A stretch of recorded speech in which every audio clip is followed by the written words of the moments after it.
जे गद्दार चोरून सुरतला ढोकळा खायला नेले होते, तेव्हा मी मुंबईमध्ये मंत्रालयात बसून या जिल्ह्याचं नाव छत्रपती संभाजीनगर हे करून दाखवलं. बरं, हे तर ठीक आहे. जर मोदीजींचं म्हणणं असं असेल की छत्रपती संभाजीनगर हे नाव त्यांनी केलं, तर मग मला सांगा, छत्रपती संभाजीनगर आहे कुठे? कुठे आलं हे? कारण जर का आपण मतदारसंघावरती लक्ष दिलं, लोकसभा मतदारसंघ औरंगाबाद, औरंगाबाद पूर्व, औरंगाबाद पश्चिम आणि औरंगाबाद मध्य, मग संभाजीनगर मोदीचे आहे कुठे? ज्या तत्परतेने तुमचा जो नोकर निवडणूक आयोग त्याने माझ्या पक्षाचं नाव चोरून दरोडेखोरांना दिलं, ती तत्परता अजून तुमचा नोकर निवडणूक आयोग माझ्या जिल्ह्याचं नाव छत्रपती संभाजीनगर करायला का तयार नाहीये? का नामांतर झालेलं नाही अजून?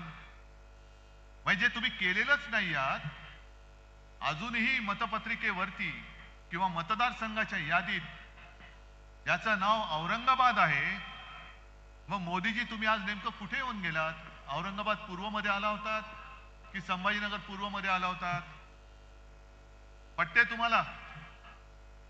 बाळासाहेबांचं स्वप्न यांनी म्हणजे त्या दाढीवाल्यांनी पूर्ण केलं म्हणतायत. ठीक आहे, क्षणभर मानलं. मग हिंदू हृदय सम्राट बाळासाहेबांचं स्वप्न काय नवाज शरीफचा वाढदिवसाचा केक खाणं हे सुद्धा होतं का? जो तुम्ही जाऊन खाऊन आलात न बोलवता? की कधीतरी एकदा मी पाकिस्तानच्या पंतप्रधान पदाच्या वाढदिवसाचा केक खाऊन येईन, हे माझं स्वप्न आहे, असं काय तुम्हाला सांगितलं होतं? मग का गेला होतात पाकिस्तानात? बरं, महाराष्ट्रामधले उद्योग लुटून तुम्ही जे काय गुजरातला नेले आणि नेता आहात, हे शिवसेना प्रमुखांचं स्वप्न होतं का, जे मिंद्याने पूर्ण केलं? मी मुख्यमंत्री असताना आणि आपलं महाविकास आघाडीचं सरकार असताना याच संभाजीनगरमध्ये मेडिकल डिव्हाइस पार्क आणत होतो. कुठे गेला तो मेडिकल डिव्हाइस पार्क? कुठे? गुजरात. तुम्हाला कल्पना आहे मेडिकल डिव्हाइस पार्कच्या माध्यमातून किती जणांना रोजगार मिळाला असता? काय अंदाज आहे? मेडिकल डिव्हाइस पार्क आला असता इथे, तर त्याला बाकीची जी काही उपकरणं लागतात, जसं बजाज आल्यानंतर अनेक जणांना रोजगार मिळाले, कारण छोट्या छोट्या काही गोष्टी त्याच्यासाठी लागतात, तसंच मेडिकल डिव्हाइस पार्क जो आम्ही छत्रपती संभाजीनगर मध्ये आणत होतो, तो जर का इथे आला असता, तर माझ्या मराठवाड्यातल्या किमान 1,00,000 तरुणांना आणि तरुणींना त्याच्यामध्ये रोजगार मिळाला असता. किमान 1,00,000. तो तुम्ही घेऊन गेलात गुजरातला, आणि हिंदू हृदय सम्राटांचं स्वप्न म्हणून तुम्ही आम्हाला थापा मारता. छत्रपती शिवाजी महाराजांचा पुतळा, तो तुम्हाला धड उभारता येत नाही. त्या पुतळ्यामध्ये सुद्धा पैसे खाणारी अवलाद तुमची, भाजप आणि मिंद्याची. तुम्ही छत्रपती संभाजीनगर हे नामकरण करू शकता, एक पुतळा धड तुम्हाला उभारता येत नाही. त्या पुतळ्यामध्ये सुद्धा पैसे खाल्ले. मी काल कोकणमध्ये गेलो होतो आणि तिथे एक मंत्री आहेत, केसरकर त्यांचं नाव. म्हणजे माणसं किती निर्लज्ज आणि निर्ढावलेली असतात. पुतळा पडल्यानंतर यांनी काय बोलले होते की वाईटातून काहीतरी चांगलं होईल. अरे गधड्या, महाराजांचा पुतळा पडलाय, त्याच्यातनं चांगलं होईल असं तुला वाटतं? म्हणजे ही एवढी सगळी मेलेल्या मनाची माणसं, ज्यांच्या मनामध्ये महाराजांबद्दल काही आदर नाही, प्रेम नाही, पुतळा उभारताना सुद्धा भ्रष्टाचार करतायत. तुमचं छत्रपती संभाजी महाराजांबद्दलचं प्रेम सुद्धा झोट आहे.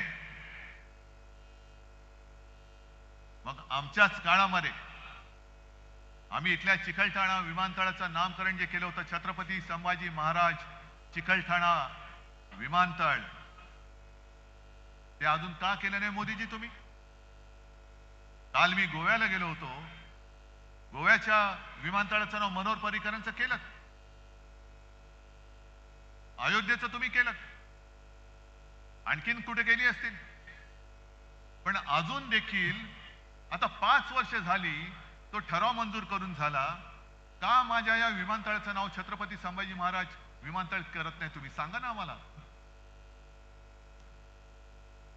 आलं की काय वाटेल ते बोलायचं. म्हणजे आता काय झालंय, 4 दिवसापासून मी माझ्या बॅगा उघड्या करूनच फिरतोय, कारण जिथे जातो तिकडे माझी बॅग तपासतायत. आज पण तपासली. ते तपासणीसाला मी सांगितलं, बघ रे बाबा, फक्त माझ्या बॅगेमध्ये एक साप आहे, त्याला हात नको लावूस, नाहीतर पुन्हा आमच्यावरती यायचं. मग त्यांना मी विचारलं की हे तुम्ही का तपासताय? नाही, आमची ड्युटी आहे. म्हटलं ड्युटी बरोबर, पण ड्युटी म्हणजे काय ड्युटी आहे? नाही, तुमच्या बॅगेत पैसे आहेत की नाही बघायचे. मग म्हटलं तुम्ही मोदींची बॅग तपासता का?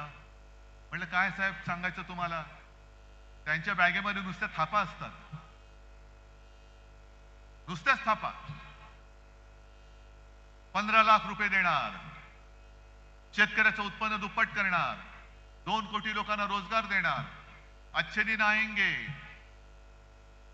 सगळ्या थापा गेले 10 वर्ष आम्ही ऐकतोय, तरी थकत नाहीये. थापा देऊन देऊन हा माणूस थकत कसा नाही? ही एक दैवी चमत्कार आहे हा. एखादा माणूस थापा मारून मारून कंटाळेल, थकेल, पण हे थकतच नाहीत. आणि मग ते जे काय म्हणतात की भगवान ने मुझे भेजा है, असू शकतं बाबा, की खोटं बोलून सुद्धा तुम्ही थकत नाहीत. ही काहीतरी वेगळी शक्ती आहे, वेगळा चमत्कार आहे. आज यांना आठवलं मिंद्याना आणि सगळ्यांना, 3 भाऊ, एक जॅकेट भाऊ, दाढी भाऊ, देवा भाऊ, आणि सगळे मिळून महाराष्ट्र खाऊ. यांची जी काय वृत्ती आहे, लुटेंगे और बाटेंगे, म्हणजे महाराष्ट्र लुटेंगे आणि दोस्तों को बाटेंगे, ही यांची खरी गोष्ट आहे. पटेंगे या कटेंगे वगैरे नाहीये. महाराष्ट्राला लुटणार आणि आमच्या म्हणजे त्यांच्या दोस्तांना वाटणार, वाटायचा, लुटायचा आणि वाटायचा, हे उघड उघड चाललंय. मग आपण छत्रपती शिवाजी महाराज की जय म्हणून जे काय बोलतो तिरिमिरीनी, आणि आपल्या महाराजांचा महाराष्ट्र आपल्या डोळ्यात देखत हे लुटून गुजरातला नेत आहे, तरी आपण काय चंड बनलो की काय एवढे की आपण गप्पच बसलेलो? गेल्या वेळेला लोकसभेला एक झाली चूक. अरे काहीतरी बरोबरी करायची होती.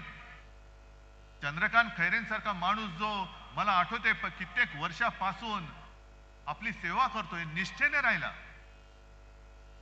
त्या निष्ठेची कदर, त्याचा आदर म्हणून मी त्यांना उमेदवारी दिली होती. जसं इकडे उदयसिंग बसलेले आहेत, विकले नाही गेले ते, त्यांना सुद्धा खोके दिले असते, त्यांना सुद्धा धमक्या दिल्या असत्या किंवा दिल्या, पण निष्ठेला जागले ते. मान कापली तरी 72, पण मी इमान विकणार नाही. मग त्यांचा आदर किंवा त्याची काय किंमत आपण ठेवायची की नाही ठेवायची?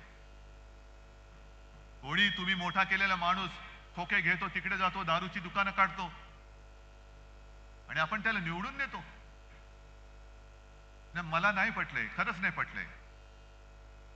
हे संभाजीनगर, हे छत्रपती संभाजीनगर शिवसेना प्रमुखांसुद्धा मला नाही वाटत हे पटलं असतं. पाठीमध्ये वार करणारी अवलाद, या शिवसेनेने यांना राजकीय जन्म दिला, यांना मंत्रिपद दिलं, आणखीन काय करायचं बाकी होतं? सगळं काही केलं तरी सुद्धा उलटे फिरून तुम्ही आईवरती वार करताय आणि त्याला जनता निवडून देते, हे मला पटूच शकत नाही. मग कोणासाठी लढायचं, कोणाच्या भरोशावरती लढायचं? आज सुद्धा मी मैदानात उतरलोय, कोणासाठी उतरलोय? माझ्यासाठी उतरलोय. माझं काय जातंय? महाराष्ट्र लुटतात, लुटू द्या ना. संभाजीनगरचा मेडिकल डिव्हाइस पार्क, 1 लाख नोकऱ्या देणारा मेडिकल डिव्हाइस पार्क गुजरातला गेला, माझं काय जातंय? मुंबई अदानीच्या घशात घातले, जाऊ दे ना, मला काय त्याचं. कोल्हापूरला गेलो होतो, राधानगरी, तिथल्या आपल्या केपी पाटील या उमेदवारांनी सांगितलं की आमच्या इथलं पाणी पण अदानीला विकून टाकलं, जाऊ दे ना, माझं काय जातंय? हे सगळं जाऊ दे ना, माझं काय जातं नाही. एक दिवस आपण सगळेच जाऊ, सगळेच जाऊ, आणि मग हा महाराष्ट्र जो इकडे सगळी आपण ठेवतो ना, छत्रपती शाहू महाराज, फुले, आंबेडकर, शिवाजी महाराज आहेतच. हा महाराष्ट्र हा शाहू फुले आंबेडकरांचा आहे का शहा मोदी अदानीचा आहे, याचं उत्तर देणारी ही निवडणूक आहे. आणि हे उत्तर तुम्ही देणार आहात, तुम्ही द्यायचं हे उत्तर. मलाही पटत नाही, तळमळीने मी तुमच्यासाठी बोलतोय. माझ्या डोक्यामध्ये काही मुख्यमंत्री पदाचं खूळ घुसलेलं नाही, ते त्याही वेळेला नव्हतं. आणि तेव्हा जर का माझ्या डोक्यात ते घुसलेलं असतं तर एका क्षणात मी वर्षा सोडून माझ्या घरी मातोश्रीत मी गेलो नसतो. अनेक जण स्वप्न बघतात की वर्षावरती जायचंय, मुख्यमंत्री व्हायचंय. मला काही वाटलं नाही. मला फक्त एवढंच वाटलं, वाईट वाटलं, जरूर वाटलं की शिवसेना प्रमुखांनी मोठी केलेली माणसं, काही ना तर मीच मंत्री केलेलं, नाहीतर ते मंत्री पदाला सुद्धा कधी टेकलेच नसते, त्या खुर्चीत कधी बसले नसते, कधी खासदार झाले नसते, कधी आमदार झाले नसते. अशा लोकांना मी केवळ आणि केवळ शिवसेना प्रमुखांची जी पुण्याई माझ्या पाठीशी उभी आहे त्या जोरावरती आमदार, खासदार आणि मंत्री केलं. त्यांनी वार करावा माझ्यावरती, मला त्याचं वाईट वाटतंय. मुख्यमंत्रीपद हे सोडून द्या. आणि अशी माणसं माझ्यावरती अविश्वास दाखवत आहेत, हेच मला पटलं नाही. अरे शत्रूने अविश्वास दाखवला तर मी समजू शकतो, पण माझ्याच माणसांनी, जी माझ्या बरोबर घरामध्ये येणारी आमच्या कुटुंबियांसारखी माणसं, ही माझ्यावरती अविश्वास दाखवणार नको. मला तुमच्या मनात मी नाहीये ना, मी सोडलं, वर्ष सोडून दिलं. आणि मला कोरोना झाला होता तरी देखील मी मातोश्रीवरती गेलो, काही फरक पडला नाही मला. उलट वर्षापेक्षा मला मातोश्रीमध्ये छान शांत झोप लागते, कारण माझं आहे ते, माझ्या हक्काचं आहे. या मातोश्रीने यांना सगळं काही दिलं, त्या मातोश्रीमध्ये मी परत गेलो. मी माझ्यासाठी लढत नाहीये, मी तुमच्यासाठी लढतोय.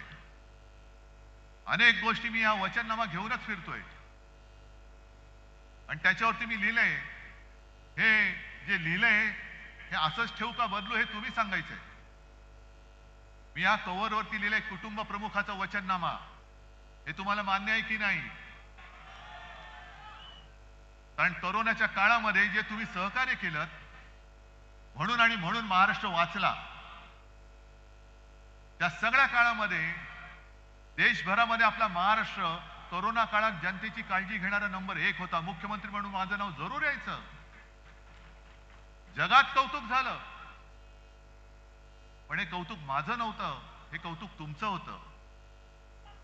आणि जगाने कौतुक केलं, आणि जर माझ्या घरच्यांनी नाही केलं तर मला जगाचं कौतुक हे कवडी मोल आहे, मला घरच्यांचं कौतुक हे सोन्यापेक्षा जास्त भारी आहे माझं. आणि या वचननाम्यामध्ये मी जी काय वचनं दिलेत, पहिलं म्हणजे महाराष्ट्र हा माझा, आपला महाराष्ट्र हा स्वावलंबी महाराष्ट्र आणि सर्वोत्तम महाराष्ट्र करायचा आहे. मी जिथे जिथे जातोय तिथे तिथे शेतकरी त्रासलेत. सोयाबीनचा शेतकरी त्रासलाय, कापूस पिकवणारा त्रासलेला आहे.